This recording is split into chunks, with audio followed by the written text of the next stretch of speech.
What is going on, ADPI Nation? This is your host, Kevin Brenner, and I have another amazing guests, plural, for you. I would say guest, but now it's guests. We're joined here by Tim Robinson and Lisa Tilstra from REI Concierge, and they have such a cool model and experience that I think a lot of you listening to this might be able, one, to resonate with, two, to learn from. So really, and we're going to get into it, but really how they started was they were, a lot of their clients, if you will, are in the foreign service. So they're FSOs and they're stationed all over the world, but they're also buying real estate in America. They're American citizens. They're buying real estate in America, but they're stationed all over the world. And Tim and Lisa, they're going to tell their kind of origin story on how they were able to just begin helping these folks, invest whatever, if they were getting COLA or they were getting like all this extra money or just making money overseas, how they can go and repurpose that and put that into quality investments in real estate. And I think for those listening, if you are stationed overseas right now and you are listening, because by the way, like I know how many people listen to this podcast and I know where they listen because I get like podcast stats and everything. People listen all over the world. So if you're one of those people and you've been listening to this podcast and wondering, I want to get into real estate so bad, but I just need to wait until I get stationed back stateside? No, you don't. You don't need to do that. So Tim and Lisa are going to, give us some examples and things you can kind of, look into and get ready now. So either you're one, prepared so that when you do go stateside, you can jump right on it and you're not like behind the eight ball, or two, you can actually purchase investment real estate while you're overseas. And that is a very, very powerful tool because at the end of the day, you've heard me say this a million times, what's our greatest commodity? Time. So if you're wasting 4 years, 8 years, 12 years overseas, enjoying Europe or Asia or wherever you are, and you're not investing in real estate or investing in general, you're going to be behind the eight ball when it comes to your financial independence. So Tim and Lisa, thank you so much for joining me here on the podcast. And let's get into this. I mean, first, I can you each introduce yourselves and do a better job than I just did? You did great, Kevin. Thanks for having us. We're delighted and honored to be here talking with you. I'll start quickly. My name is Tim Robinson. I am co-founder with my partner Lisa here on the REI Concierge podcast company, consulting company. I am the husband of a U.S. diplomat, FSO, Foreign Service Officer. So that makes Lisa and I EFMs in the community, eligible family members. We're just going to keep the acronyms heavy. Acronym heavy, just the way we like it. Yep. So we are eligible family members. Some people call us trailing spouses, which Lisa and I both detest because we're not trailing anyone. We are serving our country as well. And, we're doing other things too. So yeah, we look for ways to make income while we're overseas with our spouses, serving in the diplomatic community. And I'm also a realtor here in DC and Maryland. So that is my full-time gig, father of 2 little kids. And I will pass it over to Lisa. Thanks, Kevin. Really happy to be here. And yes, my name is Lisa Tilstra. I am, as Tim already said, also married to a Foreign Service officer. And my husband and I have only bought real estate investment properties from overseas. I was just thinking about that during your introduction. Yeah. When we moved overseas, I had one house that used to be my primary residence and I was renting it out. But when we started intentionally investing and buying investment properties, we have only done that from overseas. So it is absolutely possible. And I will describe myself as a surprise. It's a surprise for me that I am a real estate investor. I am not one of those people that kind of started out young and had these plans.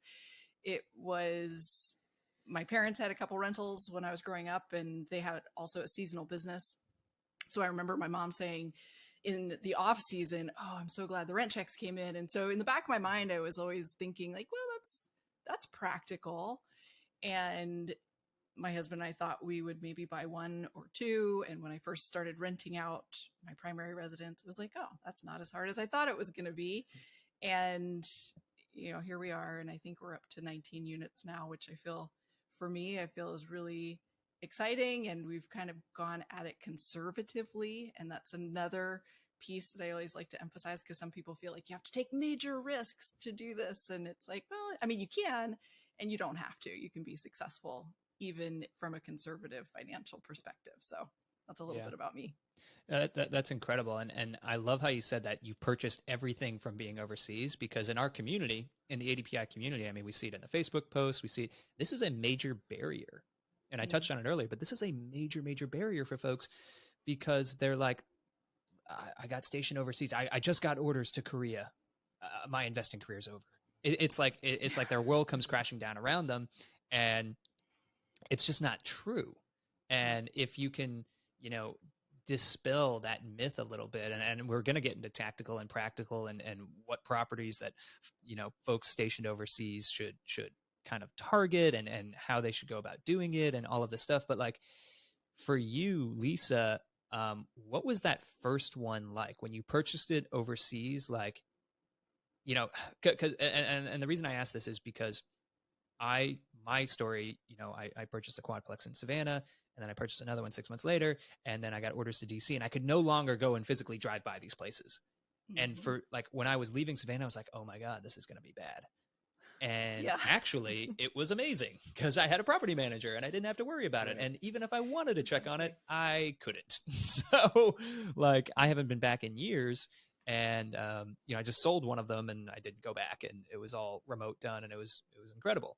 So from your perspective, Lisa, purchasing these, being overseas, like, how did you get over that fear of, I don't know, is it attachment, I guess? Like, I have to have this. It have to There's be a bunch of fears. There's a bunch of fears and a bunch of unknowns. And so what helped us is initially we partnered with my brother.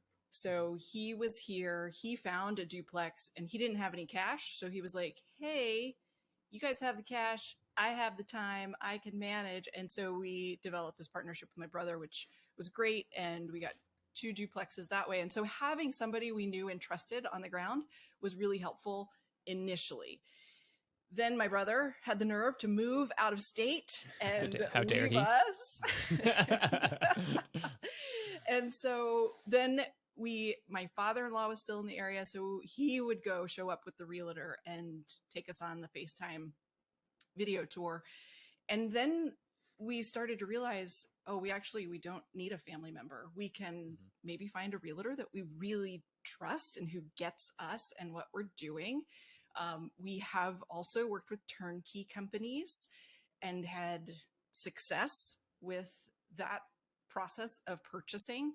And over time, it's been interesting, because at first it's like, I got to see the house, I got to see the video, I want to feel like I'm there, even if I'm on the other side of the world. And now I'm kind of like, what are the numbers? Okay, like get the home inspector in there and let his or her eyes be on the property, because they're going to be able to tell me way more than I know looking at some FaceTime video anyway. And it sounds strange, but the more detached I am from the property, the better. Yep, turn it over to management. And I don't need to be there. I don't need to, and I don't even really need, I don't need the family member. But that's been a process, right? And so I like to tell people, like, you got to figure out what's going to help you take those first few steps. And we all need, some different pieces in place to be able to take those first few steps.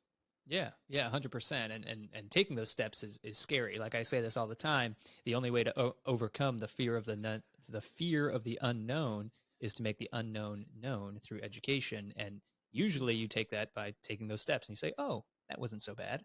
But you got to take that first step. You got to have the faith. You have to understand it and trust your numbers. So Tim, question for you. Can you educate me, who's asking for a friend right now, how many FSOs are there? Like, I have no clue. I know it's State Department. That's pretty much where my knowledge ends. How many people, how many diplomats and are there out there? So I'm gonna lean on Lisa a lot for this. It varies, Kevin. It varies. It depends on, domestic service, diplomatic community. There's local staff that we have at all the embassies. I'm going to throw out 30,000, Lisa. Is it double that? Is it triple that? But I'm going to say at least 30,000 internationally. Does that sound true to you? Yeah, I was going to toss out 60,000, so that's double that. Let's not. So Kevin, that's a lot. we run a lot, real Kevin. estate numbers, Kevin. We don't run foreign service Yeah. officer numbers. So, No, so there's a but the lot. point is there's a lot, and then Yes. there's also military who get stationed at, I mean, I'm thinking Marines, right? Exactly. And other services too. I'd imagine it's Yes. all services getting stationed at embassies, getting, it's like special duties and all of that. So there's a lot of crossover in between the FSO and military community, which is why I want to learn more about these folks. But 30,000, 60,000, I mean, that's a lot of people.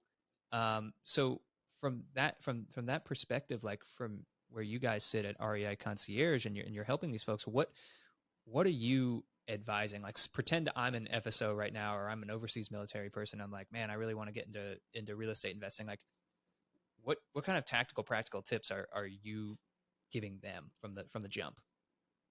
Yeah, and honestly, just to touch on that again, Kevin, that's why the numbers are a little bit wishy-washy, because we have Marine Station there, we have local, employees that are on the economy in the countries where the embassies are, we have domestic employees, and there's a ton of crossover. Like you said, there's FBI detachments, there's legal attachment, there's all kinds of attaches.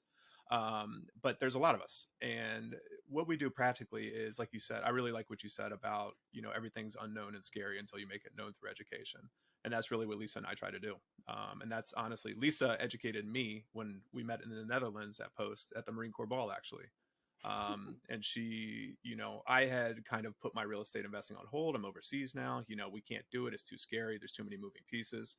And Lisa's like, I invest in real estate and we bought a couple of houses last month. And I'm like, oh, okay. And let's talk a lot more about that. And we did, and we just we talked through a lot of these hurdles that her and her husband, John, had to overcome to invest from abroad and had from many different posts around the world.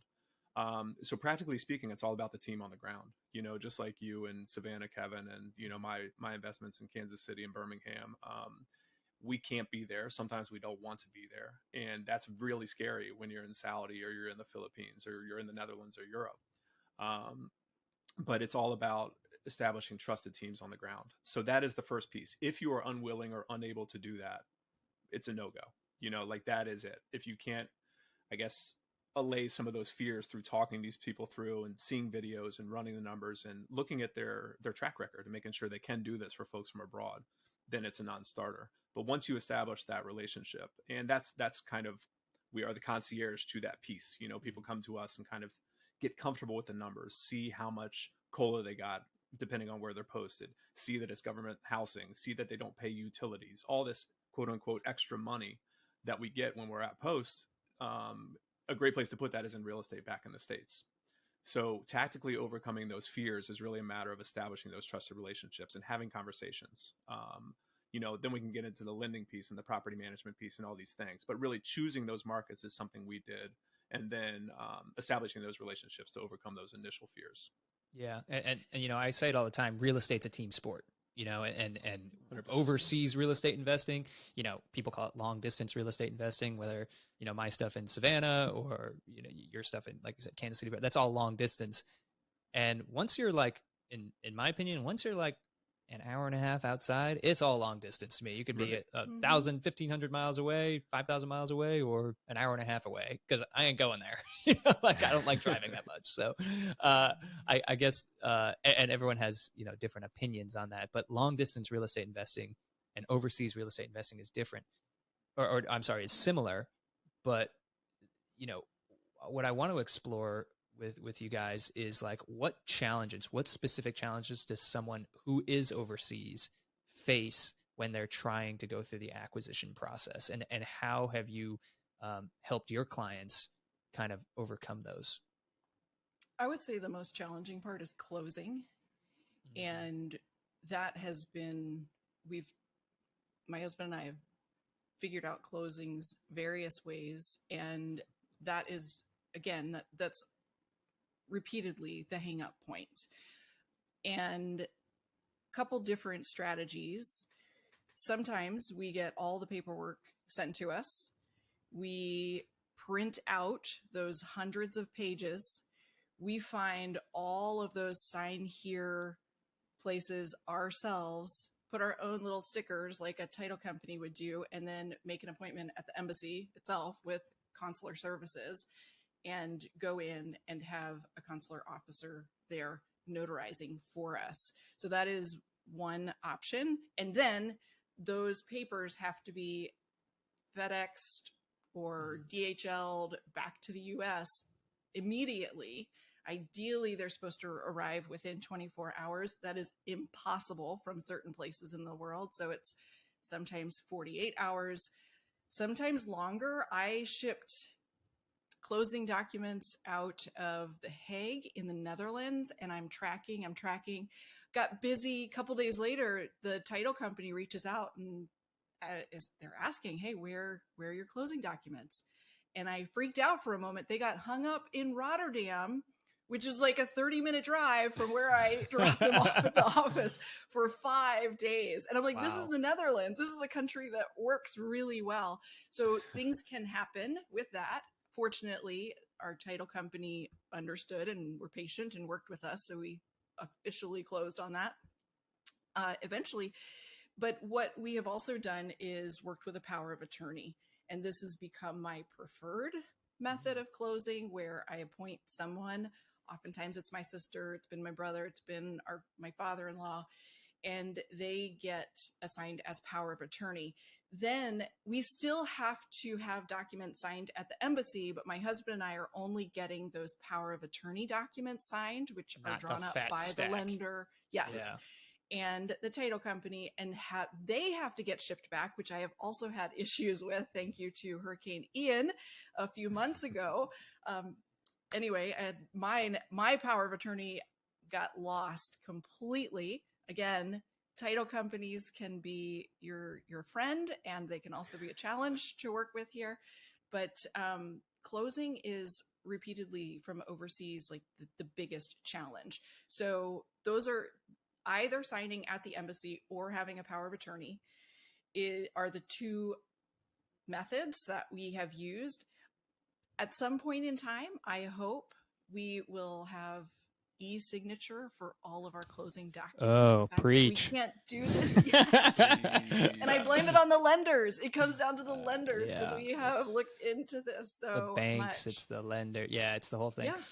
Yeah. Do you find, Tim, when you are closing overseas or you're doing this, or you're advising clients, do you find that title companies, lenders, people on the external team, are they relatively, do they want to work with you? Or are they kind of like, no, this is the way it has to be? Like, is there some leeway in there? Lisa, you mentioned it, but I'm wondering, like, in general, is that a major challenge, or is it like you got to explain your situation and say like, hey, here's the deal, and maybe play the FSO card or whatever? Like, I don't know, but like, is that you got some leeway there? Yeah. Generally speaking, I don't know if leeway is the right word, but understanding, perhaps. There is some understanding. Yeah, there is some understanding. And honestly, it all just comes back to communication.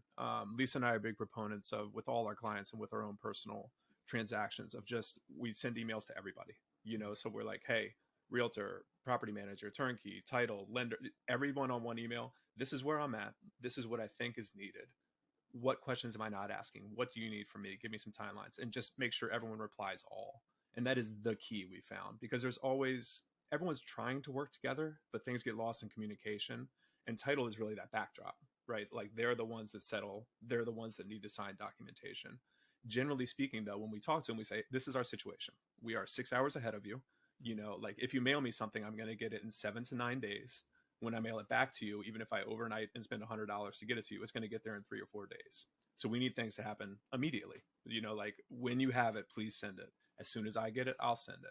We also run into complications with, especially during COVID, finding someone to notarize documents at the embassy was a nightmare.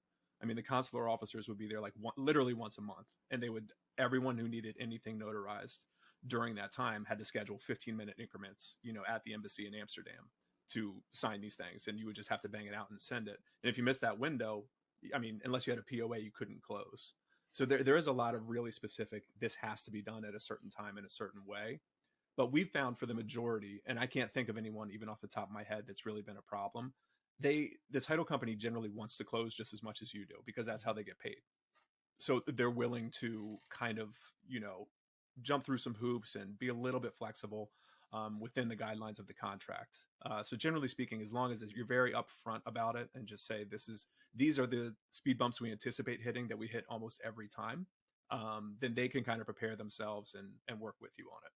Perfect. So we pulled out some really, really awesome tactical and practical tips here. If you're overseas and you want to invest in real estate, one, you got to educate yourself. I think that goes for anyone. If you're going to invest in real estate, you're going to invest in anything, educate yourself. Understand what you are investing in.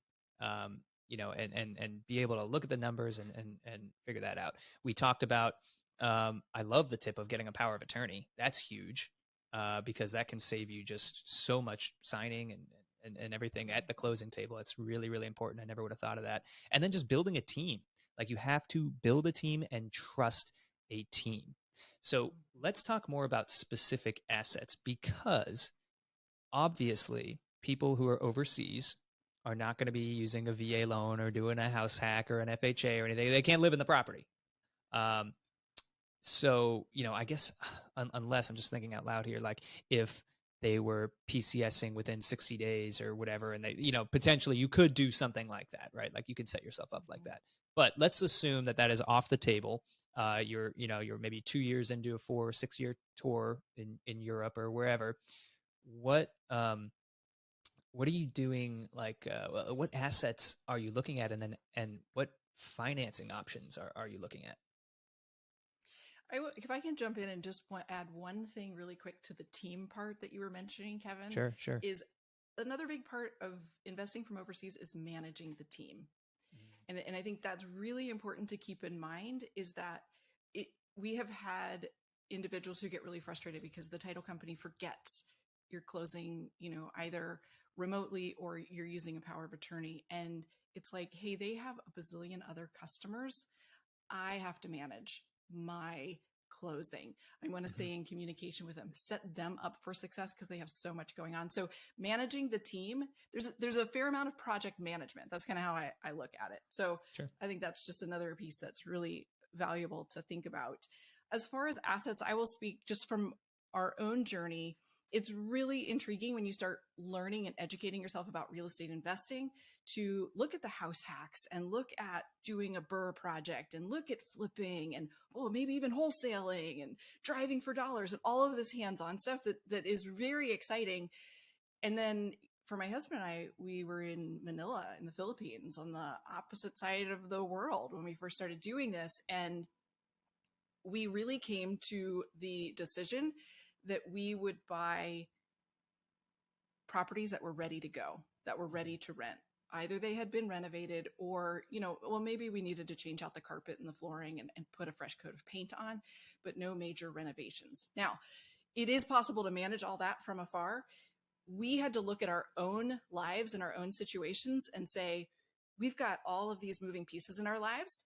We've got this amount of stress. And I remember specifically saying, I'm not willing to take on the additional stress of trying to manage a renovation project from the other side of the world.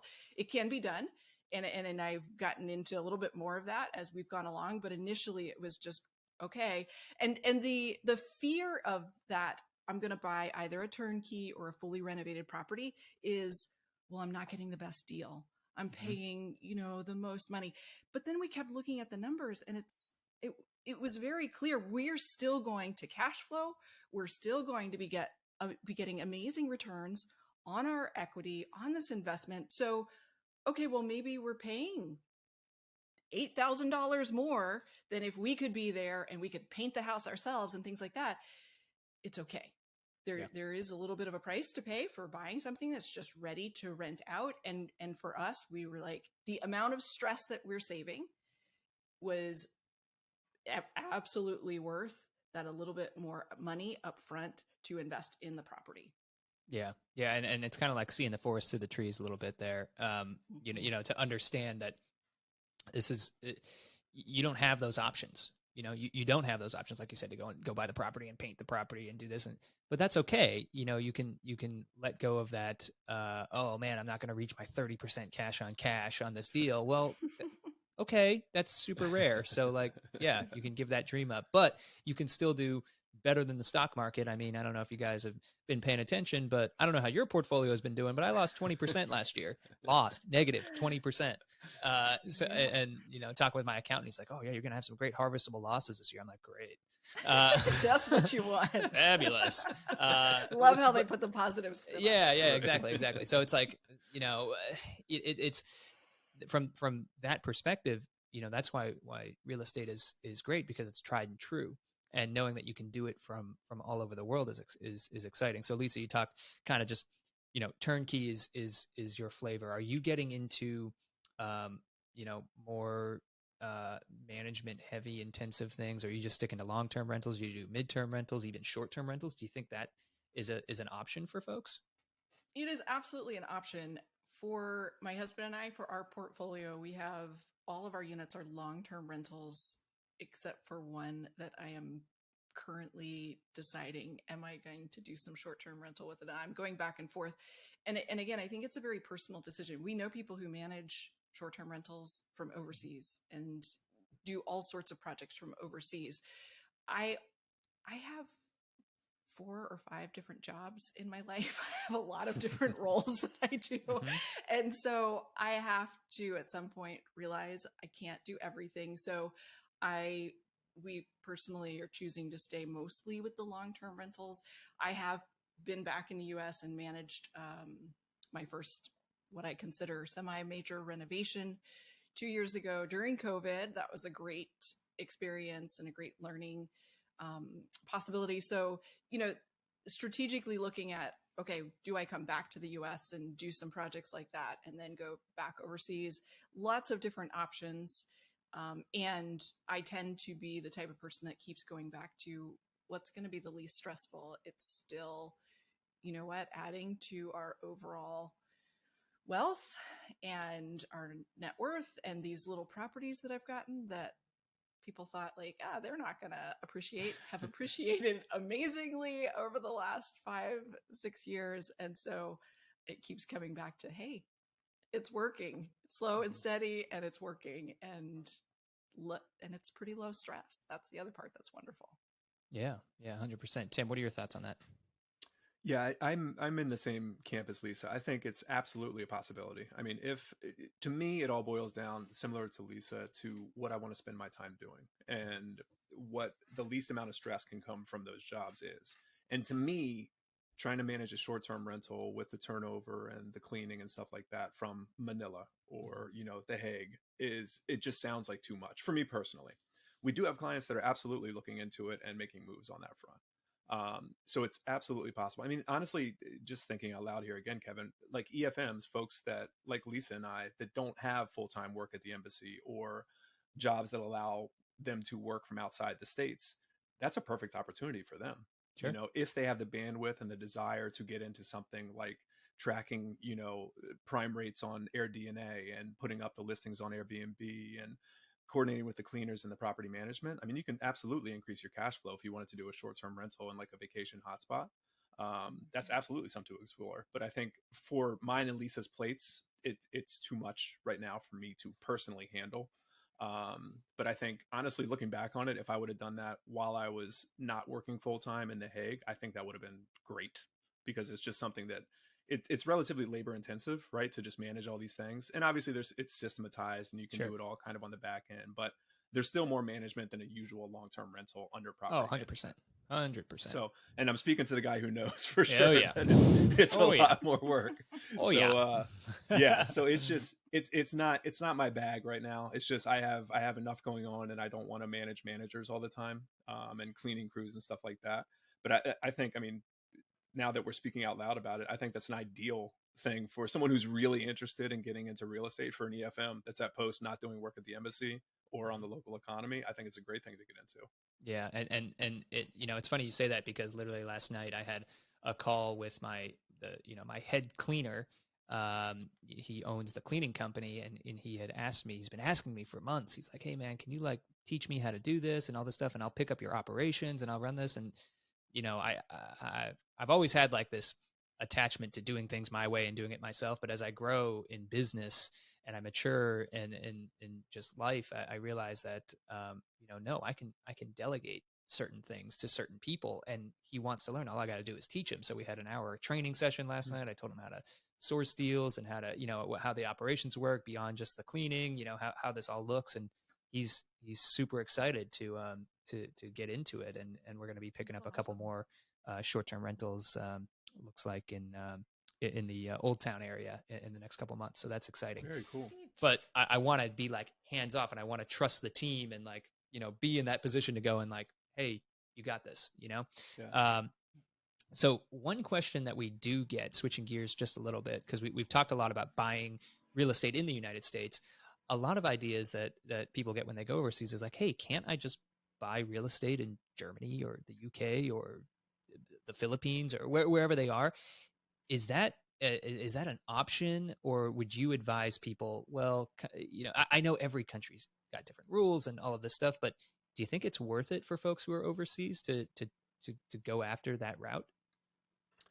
Yeah, that's a complicated answer. I know, Lisa, it is a complicated answer. So, I mean, honestly, it's probably always worth it to buy real estate, but it is, Sure. I mean, you kind of alluded to, it's so different in every country. Like, it is so different in every country. I mean, the financial products that are available just vary from neighboring countries. And honestly, there are not many things in the world that are as good as a 30-year fixed conventional loan in America. It's one of the best products there is, period. Financing is just different. I mean, in Australia, you have to buy all properties through like the courthouse steps. Like, they're all auctioned. Like, Really? it's very, very weird. It's like a game of Monopoly. Like, you have to auction. You landed on this, you got to auction it. You do it. That's it. In Wow. Croatia, I talked to an investor in Croatia that was looking to invest in the States. And I was talking to him about, investing in Dubrovnik. And he's like, it's impossible. And I was like, what does that mean? He's like, trust me, I live here and it's impossible. And like, there's a lot of barriers to entry and there's stuff like that. That being said, there are the golden visa programs and ways to become, European citizens by investing certain dollar amounts in I did hear about that. Schengen zone countries. Yeah, I was in Portugal not too long ago. Yep. And, I'm a real estate guy, so I'm walking around, I'm looking at the buildings. Oh, wow, that's good. And then you walk by, the realtor's office or whatever they call it over there. I don't speak Portuguese, but you walk by and, you got the pictures out front, they're selling real estate. And I'm looking at these things and it's like 200,000 euros for a giant like apartment and all this stuff. And then I just typed into Google and all this stuff, and I found out that, I don't know what it was called, a golden visa program or something like that, but you buy real estate there. And then as an owner, you can get EU citizenship and just come on over whenever you want. And I was like, whoa, that's like kind of cool. So super interesting. I would add this to your question of, is it worth buying in other countries? Tim and I take our clients through 3 basic questions: why, how, and risk. Why do you want to invest in real estate? And it's surprising how people come to the table and are like, I want to buy. And you're like, well, why? And, well, financial independence. Well, what does that mean? Why? Why are you pursuing financial independence? Why real estate? There's so many different ways. And so we start digging down into the why. And then we talk about how, right? Like, is it long-term? Is it short-term? Is it in a different country? How much work do you want to add to your plate? What is your risk tolerance? Are you really resilient and you're willing to risk a lot for massive gains, but you might also lose a lot? Or are you more on the conservative side of the risk scale? And I think answering those questions can really help someone determine, should I buy in the Philippines? I lived in the Philippines. I looked at property there and decided all the factors come together. Nope, it wouldn't be what I would do. Other people have.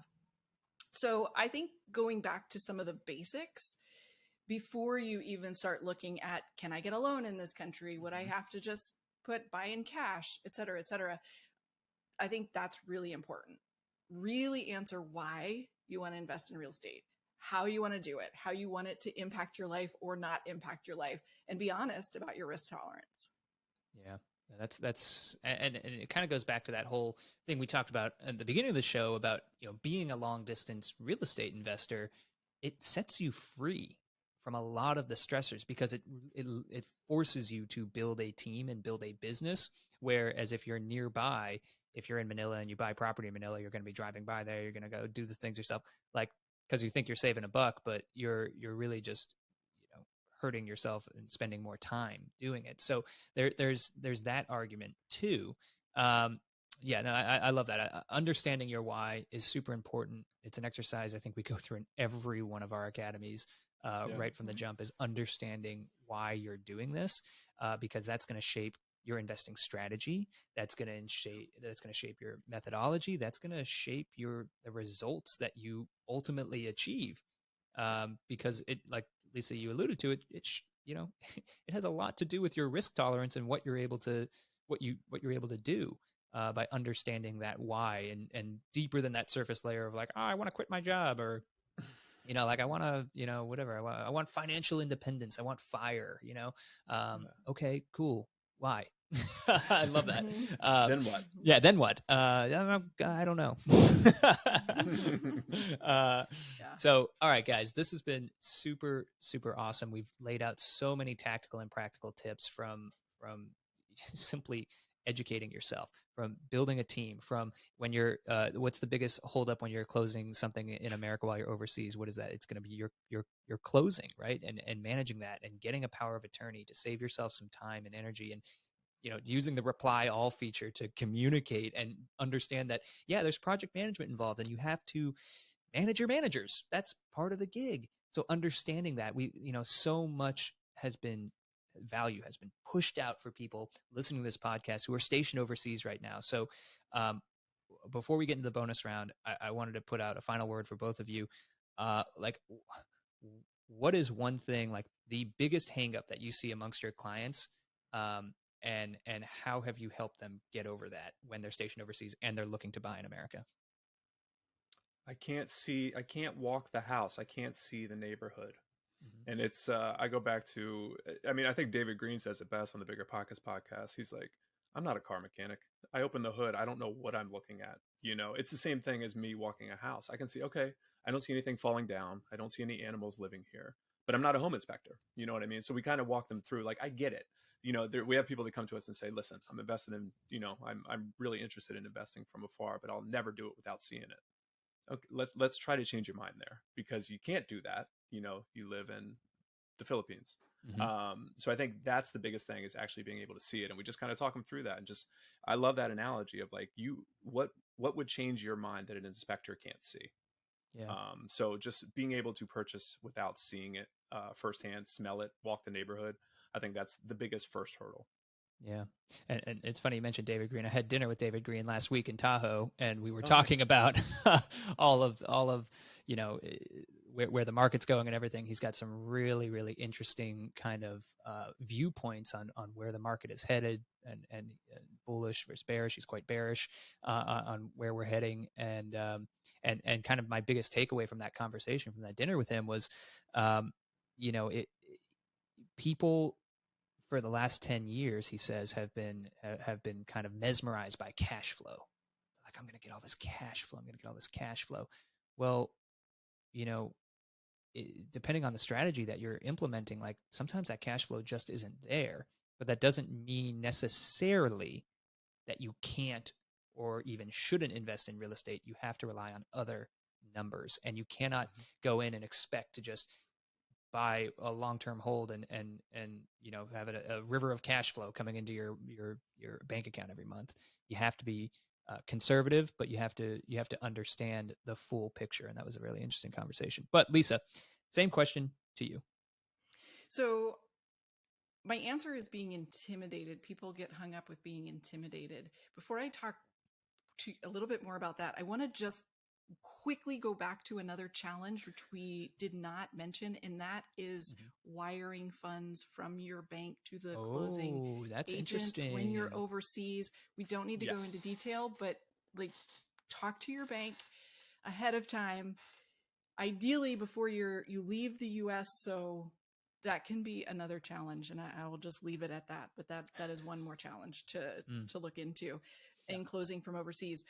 When it comes to hangups and helping people get over, and this was also something that I faced myself, is there are so many amazing stories out there, yourself included, of people who get into real estate, and 2, 3, 4, 5 years later have this enormous portfolio, are doing it full time, have completely revolutionized their lives. And for someone who is thinking about buying their first investment property, it can feel completely intimidating and overwhelming. And 100%. they might be like, I like my job and I don't actually want to retire early necessarily, but I also think buying a property or two would be smart and wise for all these reasons. So I feel really passionate about continuing to share the story of, as to quote Chad Carson, the small and mighty real estate investor. And you know what? Just one property can make a huge impact on a family's financial portfolio and outlook. And 4 properties can be transformational. So I think that's really important. And I feel really passionate about helping people realize you don't have to revolutionize your whole life. You don't have to grow the biggest portfolio that you possibly could. And again, you can do this with really low risk tolerance. You can do it conservatively, and it can make an enormous difference in your overall financial wealth and the future wealth of your family.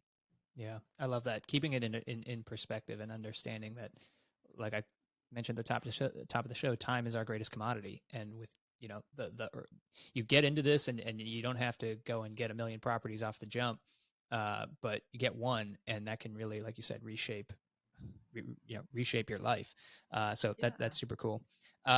All right, guys, it is time for the bonus round. We're running short on time. So what we're going to do here is it's the same 4 questions I ask each and every guest. Because there's 2 of you on the show, I'm going to take 1 to Tim, 1 to Lisa, 1 to Tim, and then the last one you guys can come together on because you'll understand in a minute. So, Tim, this question for you: what book or software has really been crushing it for you lately? I personally love Chad Carson's book. Chad Carson, 2 plugs in one show. But what is it called, Lisa? Chad Carson's book that I plug all the time. I can't even think of what it's called. Go buy Chad Carson's first book. Hold on. It's a long title. It's a long title. It is. It's like real estate. Is it the Retire Early with Real Estate? Boom. That's the one. Yeah, I love it. I just think he's a very humble guy. He's very down to earth. Just keeps it simple. He's done incredibly well. But the way he breaks it down in that book is just so easy for anyone that doesn't know the numbers and the geekery that we get into as real estate investors to just say, oh, it just really does a good job of painting a picture, but also has enough numbers to keep us nerds engaged. So I just think it's a really well packaged, easily digestible book to get folks started on, or people that have been doing it to kind of change your view of the debt snowball and things of that nature. So highly recommended. Sure. That's awesome. All right. Question number 2. This one's to Lisa. Who's your biggest hero and why? Oh my, what a great question. So I'm one of those people that if you ask me what my favorite is, I'll give you 5 favorites. All right, who's in your top 5 then? Unacceptable. This is one of those questions that I should have been prepared for ahead of time. You can kick it to Tim. You can divert if you want. It's interesting, and I'm gonna riff on this just for a moment. But when I think about my biggest heroes in the realm of real estate investing, I would have never before thinking about it said hero, but thinking about my parents having just 2 rental properties, and that went back to my grandfather, who had he was quite a real estate investing shark at the time. And we kind of like stories leaked through over the years. And it's interesting to now be a real estate investor and track some of the family history that wasn't really pronounced in my family. But anyway, I think back to my parents and my grandfather. That's awesome. Yeah. And maybe it's genetic somehow. There you go. It's probably, but it's probably, but in all seriousness, it's like the ideas get passed on. And if you can, plant that seed, maybe even if you have children in your children's heads and understand the gift that you are giving them if they choose to act. They might not do it right away, but they might do it, when they're 30 or 35 or whenever, but that can transform their lives. So it's really, really cool that you said that. I enjoy that. All right, we're back to Tim. Question number 3, what do you like to do for fun? I love riding bikes. Yeah, I qualify myself as a mountain biker, but I live in Maryland where there's about a mountain. But I love riding trails. What mountains? It's my favorite. When I'm in a mountainous region, I try to bring my bike, and if I can't get on the trails, then I'll ride the road. But that's my favorite thing, riding bikes. That's awesome. Yeah, I have a road bike here, and I've been riding a lot. But then my wife got me one of those one wheels. It's like a skateboard Segway death machine. You're one of those guys now? Yes, I'm totally one of those guys. It's so much fun.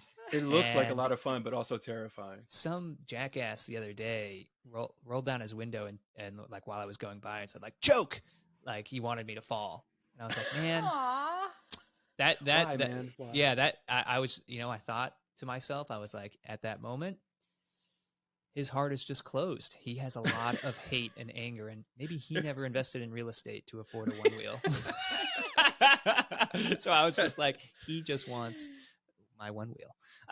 So that's what I told myself. But jealousy. Yeah, it's all jealousy, man. But anyway, I digress. We got to go to question number 4 here. Arguably the most important question. We can, go back and forth, or you guys can share it, whatever.